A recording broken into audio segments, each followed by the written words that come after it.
welcome back to Development Book Club. Today, let's continue with the Buddhist teaching on social and communal harmony. And today we will just cover the second chapter, which is called Personal Training, and it was really, really good. There's a lot of good stuff in here, some of which I will share with you now. In just the introduction, which is written by Bhikkhu Bodhi, he shares a passage that I wanted to read with you guys about seeds and planting seeds.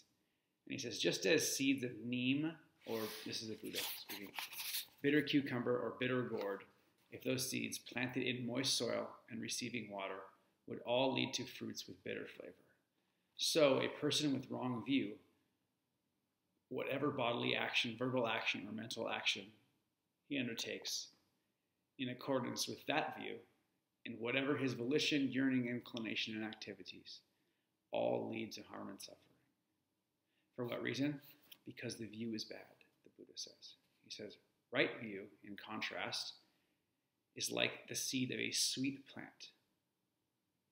Quote, just as a seed of sugarcane, hill rice, or grape planted in moist soil and receiving water would lead to fruits with a sweet and delectable flavor, just so for a person with right view, whatever action, bodily, verbal, or mental, he undertakes in accordance with that view, and whatever his volition, yearning, inclination, and volitional activities, all lead to well-being and happiness. For what reason? Because the view is good.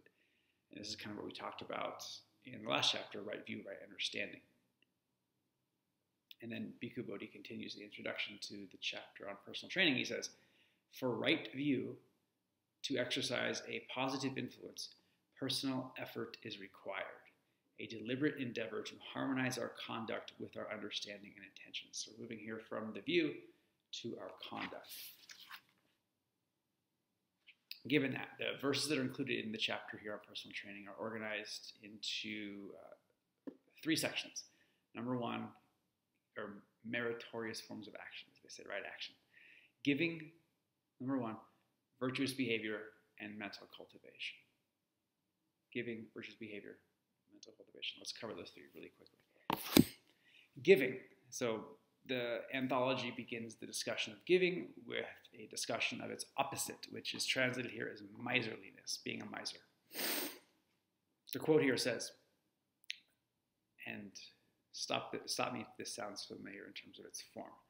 There are amongst these 5 kinds of miserliness. What 5?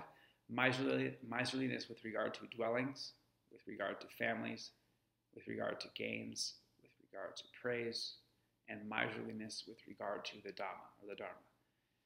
These are the 5 kinds of miserliness. Of these 5 kinds of miserliness, the vilest is miserliness with regard to the Dharma, the Dhamma. The spiritual life is lived for the abandoning and eradication of these 5 kinds of miserliness. And if the format there sounds familiar, it's because this list of 5 miserlinesses is actually taken from the numerical discourses of the Buddha, which we covered earlier. However, it was not in this anthology, which, just a reminder, this one was under 300 pages, and it was taken from, I think it was like 1,500 pages of suttas. So the majority of them were not covered in this book or the videos. And yeah, so there are several passages included in this chapter from the numerical discourses. New passage in a more integrated context than we covered them previously, which was just like, oh, here's all the lists of 5 that the Buddha ever mentioned. The problem of significance is that they use a different numbering system in this book for the references to the numerical discourses of the Buddha as we used previously. But it's okay, because some of them were repeats, actually. It was kind of cool to hear that, but just different translations. One more thing on giving. From page 32. I thought it was kind of, yeah, I'll just share it with you. This is called the gift of food. And it says, monks, if people knew, as I knew, the result of giving and sharing, they would not eat without having given. Nor would they allow the stain of miserliness to obsess them and take root in their minds.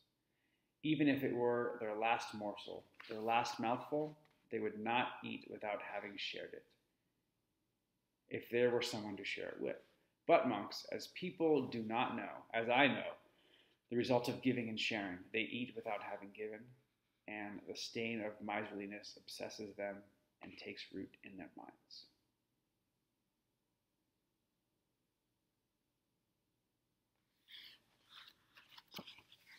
And finally, on giving, the gift of the Dhamma, which the miserliness of the Dhamma is the vilest form. So let's see what he said about the gift of giving it. Monks, there are these two kinds of gifts. What two?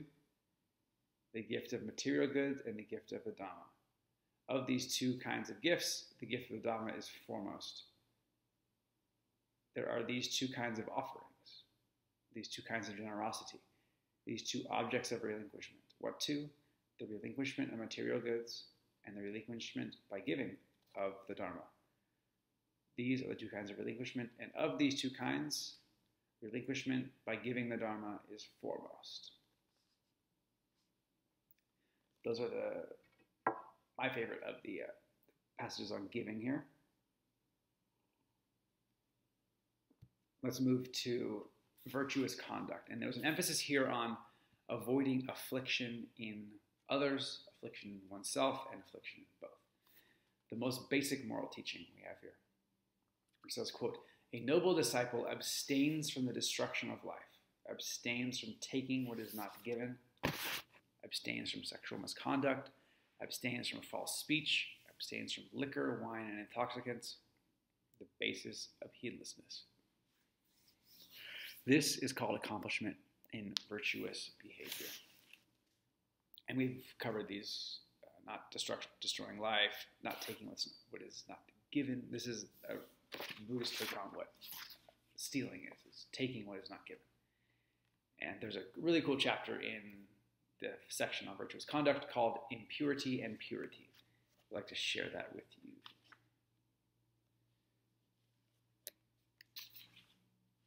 It's a little long, but it's worth it, and it's worth it. So he says, purity by body, kunda, this is the Buddha speaking to someone named Kunda, is threefold. So purity by body, first of all, is threefold. Purity by speech is fourfold, and purity by mind is threefold. And we see these three things repeated over and over with respect to action. Bodily action, speech action, and action of the mind. Okay, and how kunda is purity of the body threefold? Here, number one, someone having abandoned the destruction of life abstains from the destruction of life. With the rod and weapon laid aside, conscientious and kindly, he dwells compassionate toward all living beings. Number two, bodily purity again. Having abandoned the taking of what is not given, he abstains from taking what is not given. He does not steal the wealth or property of others in the village or in the forest. Number three, for bodily, he says, having abandoned sexual misconduct, he abstains from sexual misconduct. He does not have sexual relations with women who are protected by their mother and father, brother, sister, or relatives, who are protected by their dharma, who have a husband whose violation entails a penalty, or even with one already engaged. It is in this way that purity by body is threefold. So, no destruction of life, no stealing, no sexual misconduct. And how kunda is purity by speech. Now we speak of speech fourfold. Here, number one, someone having abandoned false speech abstains from false speech. If he is summoned to a council, to an assembly, to his relatives' presence, to his guild, to the court, and questioned as a witness thus, "So, good man, tell me what you know." Then, not knowing, he says, "I do not know." Or knowing, he says, "I know." Not seeing, he says, "I do not see." Or seeing, he says, "I see." Thus, he does not consciously speak falsehood for his own ends, or for another's ends, or for some trifling worldly end. Nice. Number two, for speech.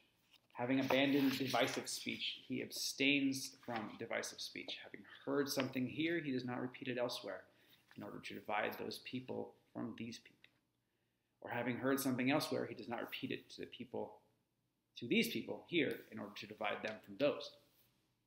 Thus, he is one who reunites those who are divided, a promoter of unity, who enjoys concord, rejoices in concord, delights in concord, a speaker of words that promote concord.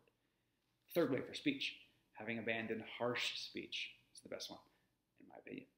He abstains from harsh speech. He speaks such words as are gentle, pleasing to the ear, and lovable, as go to the heart, are courteous, desired by many, and agreeable to many. Number 4 for speech, having abandoned idle chatter, he abstains from idle chatter. He speaks at a proper time, speaks truth, speaks what is beneficial, speaks on the Dharma and the discipline. At a proper time, he speaks such words as are worth recording, reasonable, succinct, and beneficial. It is in this way that pure speech is fourfold. And finally, how kunda is purity of mind threefold, he says. Here, someone is without covetousness. He does not long for the wealth or property of others. Thus, oh, may what belongs to others be mine. No. Number 2, he is benevolent, and his intentions are free of hate in this way, or thus. May these beings live happily, free from enmity, affliction, and anxiety, unquote. And finally, number 3 for mind. He holds right view and has a correct perspective thus, quote, there is what is given, sacrificed, and offered. There is fruit and result of good and bad actions. So karma there. There is this world and the other world. There is mother and father. There are beings spontaneously reborn. There are in the world ascetics and Brahmins of right conduct and right practice who, having realized this world and the other world for themselves by direct knowledge, make them known to others, unquote. It is in this way that purity of mind is threefold. These kunda are the 10 courses of wholesome karma. It is because people engage in these 10 courses of wholesome karma that the devas, human beings, and other good destinations are discerned. That's a lot, I realize that.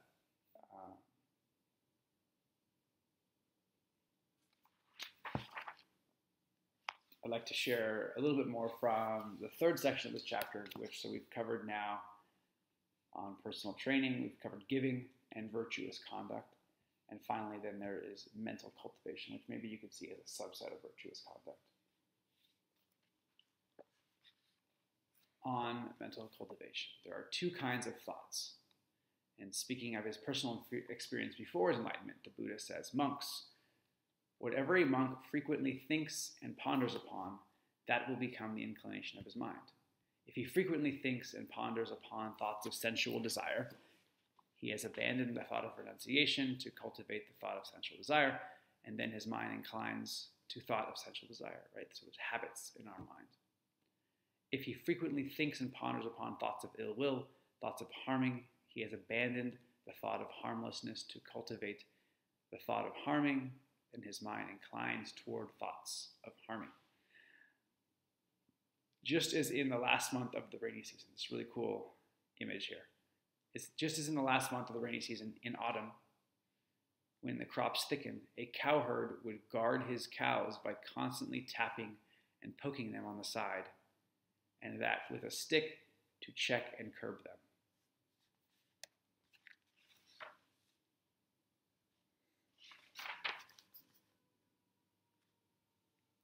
He said, Buddha then says, as I dwelled thus, diligent, ardent, and resolute, a thought of renunciation, a thought of benevolence, or a thought of harmlessness arose in me. I understood thus, quote, the good thought has arisen in me. This does not lead to my own affliction or the other's affliction, or to the affliction of both of us. It aids wisdom, does not cause difficulties, and leads to nibbana. If I think and ponder upon this thought, even for a night, even for a day, even for a night and day, I see nothing to fear from it. But with excessive thinking and pondering, I might tire my body, and when my body is tired, the mind becomes disturbed. And when the mind is disturbed, it is far from concentration, unquote.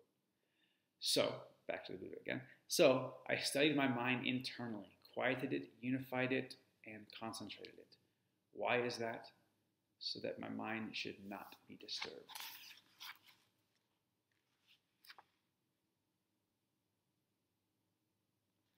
And then he gives sort of the positive side of whenever a monk frequently thinks, ponders upon, it becomes the inclination of his mind. And he says the same thing with if he frequently thinks thoughts of renunciation, He has abandoned thoughts of sensual desire to cultivate all these things.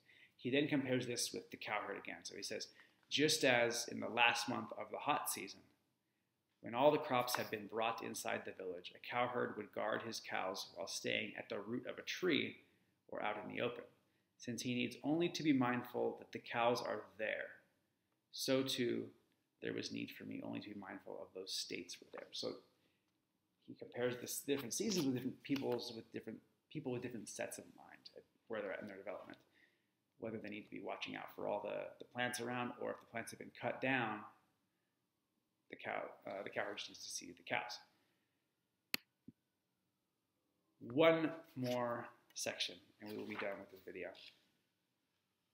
And this is on the benefits of loving kindness, which he returns to at the end of the chapter here. And we previously covered this in the numerical discourse of the Buddha. It says, monks, when the liberation of the mind by loving kindness has been pursued, developed, and cultivated, made a vehicle and basis, carried out, consolidated, and properly undertaken, 11 benefits are to be expected. What 11? So again, this is from the numerical discourses. What 11? There we go, ready. One sleeps well, one awakens happy, one does not have bad dreams, one is pleasing to human beings, one is pleasing to spirits, deities protect one, fire, poison, and weapons do not injure one. There's a Socratic quote about that too. Deities protect one. No, sorry. Number 8, one's mind quickly becomes concentrated. 9, one's facial complexion is serene. One dies unconfused. And number 11, one does not penetrate further. One fares on the Brahma world. Then monks, the liberation of the mind by loving kindness has been repeatedly pursued, developed, and cultivated, made a vehicle and basis, carried out, consolidated, and properly undertaken. These 11 benefits are to be expected. And finally, in this chapter, still more benefits of loving kindness. Monks, if someone were to give away 100 pots of food as charity in the morning, at noon, and in the evening. So remember the quote about food and how important that is for the Buddha. So giving out 100 pots, morning, noon, and night.